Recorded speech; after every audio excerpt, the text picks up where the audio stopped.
오늘 인민군 창건일을 맞은 북한은 5차 핵실험 카드를 만지작거리고 있습니다. 그제는 동해상에서 SLBM 잠수함 발사 탄도미사일을 발사하고 리수용 외무상을 통해 한미 군사훈련의 중단을 핵실험 포기와 연기하는 양면 작전을 구사했습니다. 군사적 긴장감이 높아지고 있는 위기의 한반도를 전문가와 진단해 보겠습니다. 김태준 한반도안보문제연구소 소장, 안찬일 한경대학교 초빙 교수 나오셨습니다. 어서 오십시오. 안녕하십니까. 네, 먼저 좀 여쭤볼게요. 오늘이 북한 인민군 창건 기념일입니다. 그저께죠. 동해상에서 잠수함 탄도미사일 시험을 발사를 했는데 북한 자체적으로는 뭐 대성공이다 이렇게 평가를 하고 있는데 또 실패했다 이런 평가도 있습니다. 어떻게 좀 평가를 하시나요? 일단 잠수함에서 발사하는 미사일이 말이죠. 수중에서 올라와서 비행 단계에 갔다고 그러면은 네. 거의 성공 단계로 봐야 됩니다. 네. 왜냐하면은 SLBM이라는 것은 한 4단계의 기본적인 기술 단계가 있습니다. 예. 첫 번째는 바로 바다 물속에서 안 되기 때문에 지상에서 모의 실험을 해가지고 성공하면은 물속에 들어가지고 모의 실험을 합니다. 예.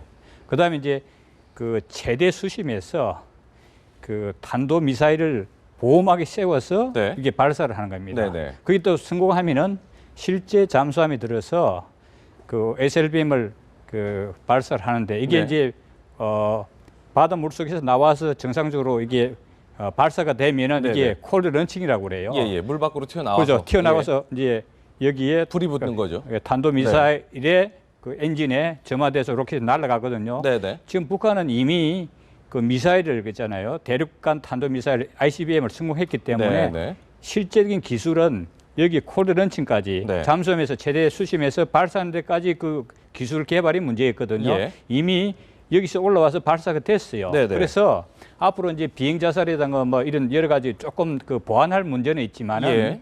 실제적으로 SLBM을 거의 성공했다 이렇게 네. 평가를 할 수가 있습니다. 네, 그렇군요. 일단 이렇게 성공을 했다 그러면 SLBM 자체가 워낙에 이제 좀 우리한테 위협적인 요소가 되기 때문에 위기감이 더 높아지지 않을까 이렇게 걱정하고 있는 상황이 아니겠습니까? 그렇죠. 이제 말씀하셨지만 이 콜드 런칭 방식은 네. 지금 미국이나 프랑스나 대체로 선진국 5개 국가의 군사 기술을 보유하고 있는 나라이기 때문에 네. 북한이 그것을 일단 쏘아 올렸다. 네. 밖으로 밀어내는데 성공했다. 물론 30km밖에 못 가고 원래 300km 가야 되는 걸 30km밖에 못 가고 예. 떨어졌기 때문에 실패로 보지만 말씀하신 대로 이것을 쏘아 이 압축 공기로 밀어 올렸다는 콜드 런치 방식이 성공했다는 것만으로도 네. 북한은 상당히 이 기술이 앞당겨져 있다. 예. 물론 이제 이것이 또 3,000톤급 잠수함에서 쏴야 되기 때문에 예. 그 토대가 어떤 그 잠수함을 북한이 언제 보유하느냐도 이제 연관이 되겠습니다만 그래서 과거는 뭐 2, 3년 내로 보다가 지금 1, 2년 내로 우리가 당겨서 그 보유 기간을 앞당겨 보지 예. 않습니까?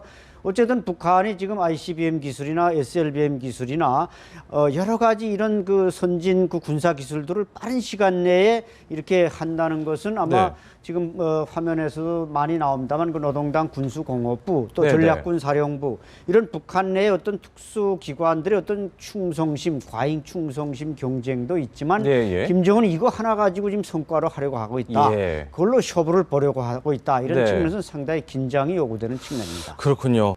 네. 북한의 한미 군사훈련 중단 요구 상투적이라고 좀 느낄 수 있습니다. 계속해서 해왔던 요구이기 때문에. 그렇죠. 이 시점에서 앞서 허승 앵커 설명대로 명분 쌓기라는 지적에 대해서 좀 어떻게 좀 평가를 하시나요? 네, 저도 그 점에 동의를 합니다. 왜냐하면은 한미 연합 훈련은 연례적으로 정기적으로 이미 공지를 하고 반복해 왔어요. 그렇죠. 그리고 또 독수리 훈련 키 리졸브 있죠. 이거는 3월 7일부터 해가지고 네. 한 열흘 정도 시작을 했고 네. 그다음에 포리글은 이제 3월 7일부터 해가지고 이달 말까지 네네. 하는데 거의 이제 완료 단계에 와 있습니다. 예. 우리가 한미 간에 연례적으로 자체 방어를 위한 이런 훈련이고 취소할 수가 없다는 것을 뻔히 알기 때문에 네. 그리고 이미 거의 종말 단계에 왔는데 네네. 이 취소하라는 것은 북한이 핵실험을 하기 위해서 도저히 우리한테 수용할 수 없는 조건을 예. 내거면 일단 조건부지 않습니까? 예. 우리가 그것을 거절했기 때문에 네. 우리는 북한 측에서 어쩔 수 없이 우리는 이런 위협 때문에 네.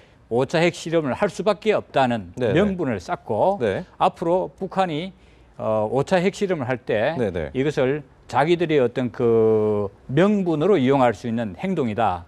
이렇게 볼 수가 있는 거죠. 예. 아울러 또 이렇게 함으로써 전 세계 언론에 대고 우리는 이런 족구를 했는데 미국이 한국이 응하지 않기 때문에 예, 예. 어쩔 수 없다 했다는 것을 여론몰이를 통해서 예. 여론을 북한 쪽으로 좀 그 유리한 쪽으로 조성함으로써 네. 지금 국제 제재라든가 이런 그 국제적인 공조를 강화시키려고 하는데 네. 이 공조를 흩뜨리려고 하는 그런 의도도 숨어 있다 이렇게 평가를 할 수 네, 있습니다. 네. 이런 공조 의도를 무력화시키기 위한 의도다 이렇게 얘기를 하고 계시는데 사실 뭐 그 북한의 그 명분에 누가 얼마나 동의를 할까 싶긴 하지만 혹시라도 모르겠습니다. 이 리수용 외무상이 지금 미국을 방문한 성과에 따라서 왜 방문을 했는지도 설명을 좀 부탁드리면서 방문한 성과에 따라서 어쨌든 간에 우리나라의 위협 요소를 성패가 좀 갈릴 것이다 이런 전망이 있는데 어떻게 좀 평가를 하시나요? 네, 일단 성과냐 성과가 없느냐, 네. 보따리가 있었냐 없었냐는 뭐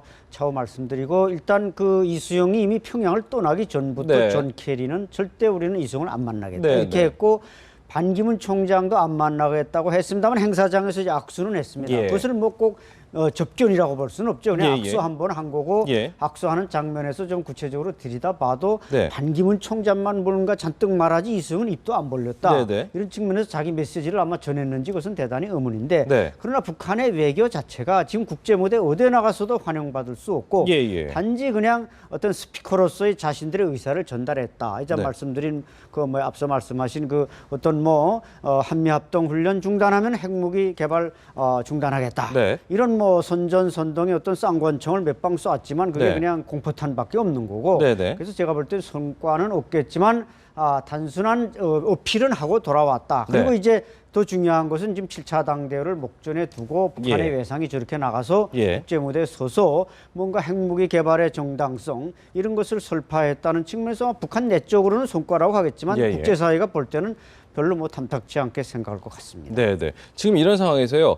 지금 지난 14일이 북한 김일성 주석의 생일이었고요. 앞서 설명드린 대로 오늘이 북한 인민군 창건일입니다. 다음 달 7일쯤이 이제 창건일 노동당 대회를 앞두고 있지 않습니까?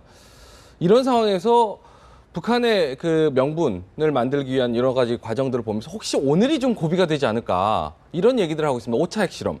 예.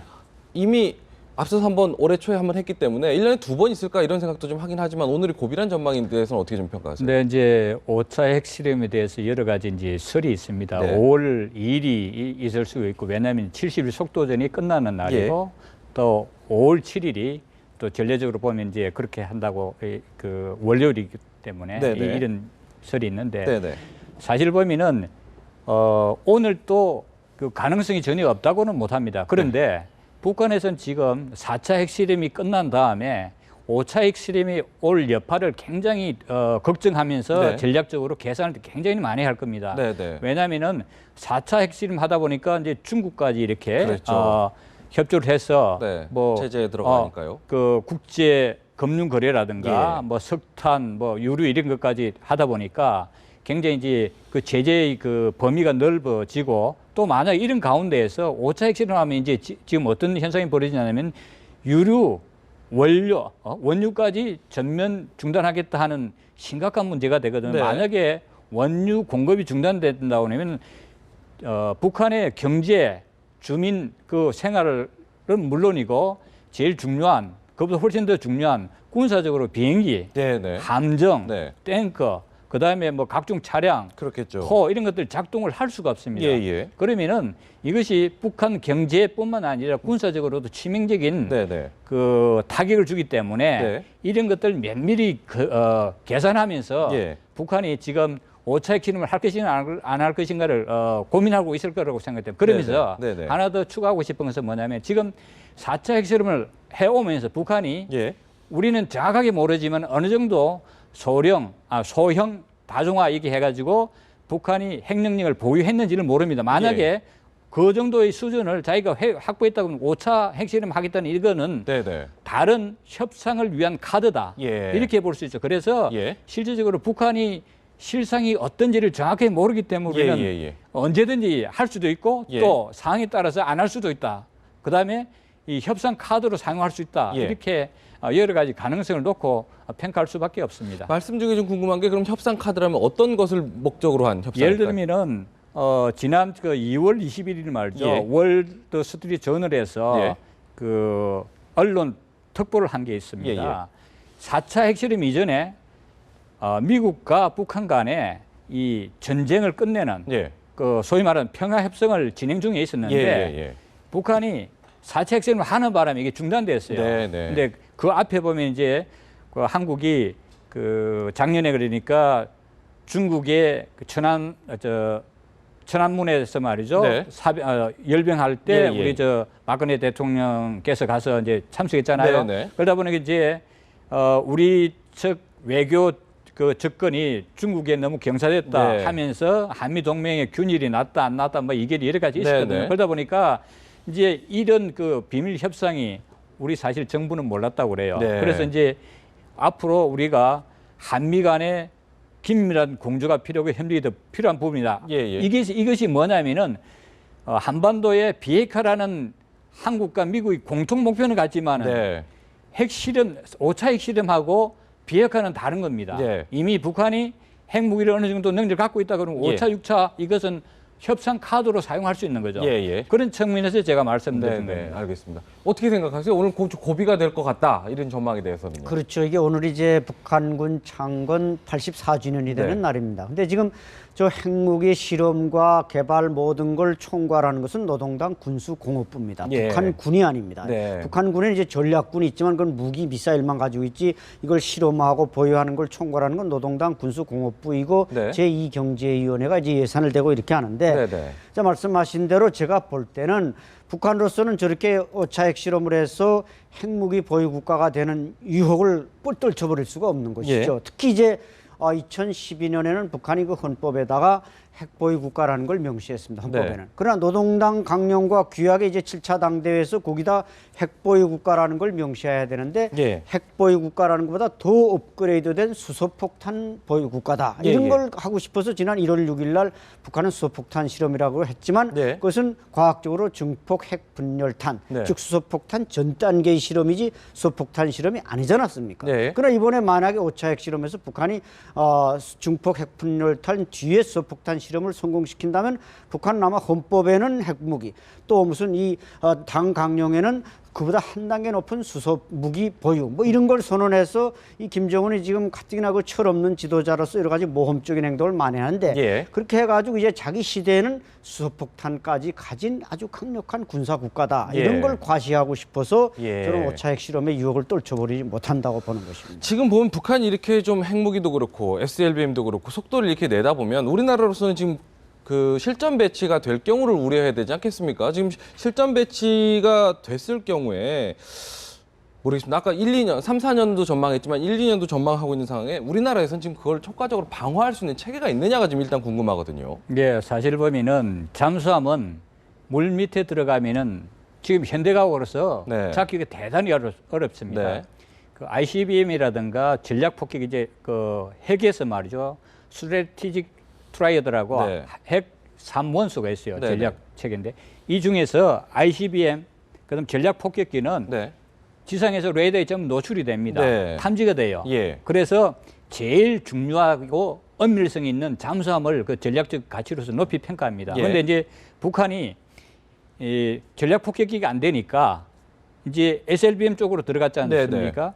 일단 잠수함은 물속에 들어가면은 몰라요. 어디 있는지 모르지 않습니까? 우리가 천암 사건을 받지 않습니까? 네, 물속에 네. 들어가면 절대 잡을 수가 없는 겁니다. 예. 그래서 이제 그 잠수함도 잡기 어려울 뿐만 아니라 SLBM이 잠수함이 그러니까 사드를 배치한다 하더라도 뒤통수를 칠 수 있는 거죠. 네. 사드의 기본 원리가 뭐냐면은 발사를 하면 대기권을 통과했을 때 예. 이제 시간이 걸리잖아요. 비행 예, 단계에서 마지막 이제 낙하 단계에서 네. 그 사드를 해가지고 공격한다든가 네.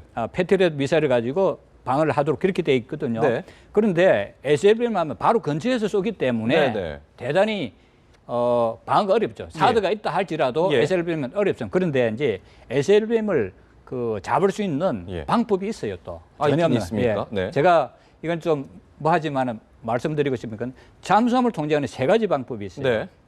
이 첫 번째는 출항 통제라 가지고 항구에서 나오는 걸 딱 잡는 겁니다. 예, 예. 그게 제일 효과적인 거예요. 어쨌든 물을 들어가려면 항구를 출발해야 되니까요. 항구에. 예. 두 번째는 잠수함이 목표 지점을 향해서 가는데 통과하는 길이 있어요. 그래 초크 포인트라고 그래. 병목이라고 그래요. 예. 이게 반드시 통과는 거기를 막는 게 있고 이제 나머지는 가는데 광역했는데 그건 대단히 어려워요. 그런데 예.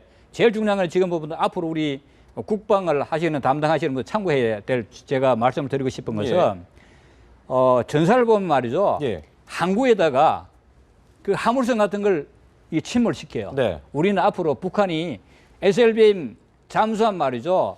그 실을 수 있는 항구를 말이죠. 주기적으로 해가지고 앞에다가 네. 화물선을 계속 침몰시켜야 되는 겁니다. 예, 그러면은 북한이 그 침몰선을 회피해서 나오는 길이 있을 거예요. 그 예. 길을 무인 잠수정이든지 아니면은 우리 전략 그 잠수함을 이용해 가지고 예. 공격해서 잡는 그 방법밖에 없다고 생각합니다. 아울러 또 이제 초크 포인트 할 수 있는 예. 거예요. 제일 좋은 방법은 네. 항구에서 나올 때 예. 길을 막아 가지고 나오는 걸 무인 잠수정이라든가 예. 아니면은 우리 잠수정으로서 공격하는 예. 이 방법이 최고의 방법이고 만약에 우리가 그런 준비를 한다고는 북한이 네. SLBM을 사용하기 위해서 잠수함이 나오기 대단히 어려울 거로 생각이 됩니다. 어렵긴 하지만 가능성이 있기 때문에 사실은 뭐 모든 가능성을 열어둬야 되니까요. 쉽지는 않은 방법인 것 같은 생각이 좀 아쉬움이 좀 남는 부분이 있어서 또 한 가지 궁금한 건 말씀하신 대로 SLBM 같은 경우는 잠수함을 통해 뒤통수를 칠 수 있다고 지적을 하셨는데 앞통수에서도 지금 공격을 좀 좀 키워가고 있는 방법이 있지 않습니까? 지금 보면은 최근 군사분계선 이북 지역에 방사포를 굉장히 많이 좀 설치했다는 얘기를 앞서서 저희도 리포트를 전해드렸는데 네. 앞뒤로 이렇게 공격을 좀 해오는 상황에서 어떤 대책을 좀 강구해야 될까 싶습니다. 아마 북한이 지금 5차 핵실험을 할 경우 군사적 보복을 한다. 여기에 대비해서 지금 방사포를 전진 배치해서 우리 수도권을 인질로 잡고 예. 결국 자기네 5차 핵실험에 대해서 우리가 만약에 뭐 서지컬 스트라이크를 한다든지 예. 영변 핵단지를 드러낸다든지 할 것에 대비해서 아마 방사포를 끌어낸 모양입니다. 이게 이제 1만여 발을 쏘면은 그야말로 서울이 불바다되지 않겠습니까? 예. 방사포 자체가 조준 사격이 아니라 구역 사격 아니겠습니까? 예. 쏘기역이라고 북한은 말합니다만 네. 그 쏘기역을 설정하고 쏘면 만 발을 쏘면 뭐 서울이 불바다가 되는 건 뭐 분명한 사실입니다. 네. 그러나 또 우리도 뭔가 K9이나 이게 대비가 있지만 문제는 북한이 1차 타격에 대비해서 1차 타격만 하고 소멸된다는 걸 각오하고 쏠 때 우리가 여기에 대책이 없다는 것이죠. 예. 그런 측면에서 물론 북한이 어떤 부분적인 보복에 대해서 전면전을 시도할 수 있는 능력은 전무하다고 할지라도 네. 김정은 지금 체제나 김정은 개인의 어떤 퍼스널리티를 볼 때 네네. 모험적으로 나올 수 있는 측면 이런 것은 반드시 계산을 하고 대비해야 할 것입니다. 알겠습니다. 계속해서 위협수위를 높여가고 있는 북한의 상황에 대해서 좀 예의주시할 필요가 있어서 군 전문가죠. 김태준 한반도 안보문제연구소 소장, 안찬일 한경대학교 초빙교수 두 분과 함께 짚어봤습니다. 오늘 말씀 고맙습니다.